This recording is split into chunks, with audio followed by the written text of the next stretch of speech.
Bonjour, aujourd'hui dans l'Algo Citrouille, je vais vous parler de l'effet NavBoost. Alors l'effet NavBoost, c'est un bonus que Google accorde à une page lorsque celle-ci reçoit beaucoup de visiteurs et qu'elle génère beaucoup d'interactions.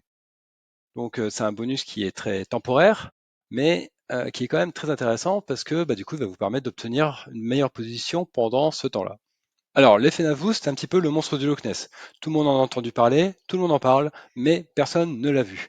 Il faut dire qu'il est assez difficile à mesurer parce que comme il est temporaire et qu'en général on fait un relevé de position tous les 24 heures, il peut passer entre deux relevés et ce qui fait qu'en fait on n'aura même pas vu qu'il était activé.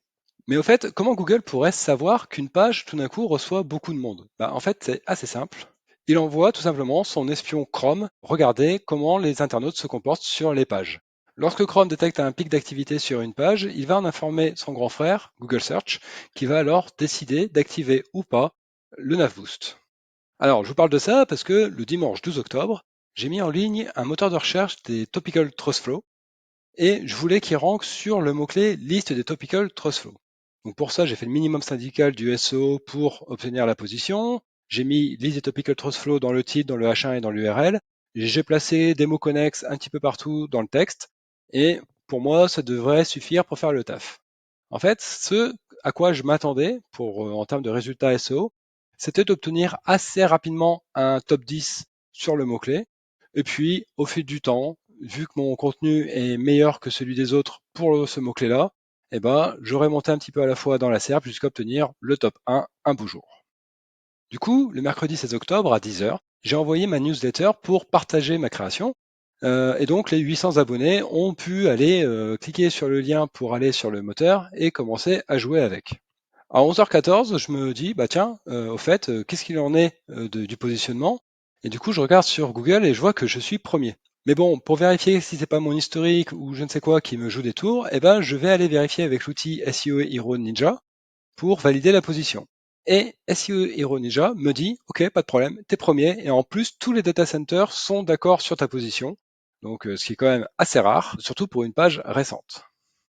Donc là, je me dis, écoute, c'est super, je suis le meilleur, donc je suis premier, bravo Google, t'as fait le taf, super. Rien à redire, là, pour une fois, c'est vraiment impeccable. Malheureusement, le lundi 21 octobre à midi, je refais un test pour voir si je suis toujours bien positionné en première position. Et SEO Hero Ninja me dit que non, pas du tout. En fait, voilà, maintenant je suis plutôt dans un top 10 et en plus les data centers sont complètement désynchronisés. On me donne 5, 6, 7, 8, voilà, ça dépend. Bref, voilà. Un top 10 qui flotte, pas génial. Et du coup, là, je capte. En fait, c'était l'effet NavBoost qui était activé sur mon site et je l'ai même pas mesuré. Donc en fait, j'avais le monstre du Loch Ness en face de moi et j'ai même pas dégainé mon appareil photo pour le prouver.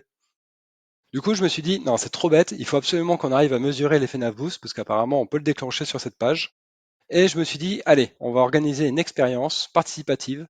Je vais renvoyer le lien à mes 800 abonnés et je vais leur demander d'aller naviguer sur la page et de trifouiller un petit peu le moteur pour redéclencher l'effet NavBoost et cette fois-ci, bel et bien le mesurer. Et du coup, c'est ce que j'ai fait le mercredi 23 octobre et le résultat va vous surprendre. Mais ça, vous le saurez demain dans la prochaine émission de l'Algo des citrouilles, demain à 16h. Abonnez-vous pour ne pas la rater et puis mettez un like. Allez, à demain.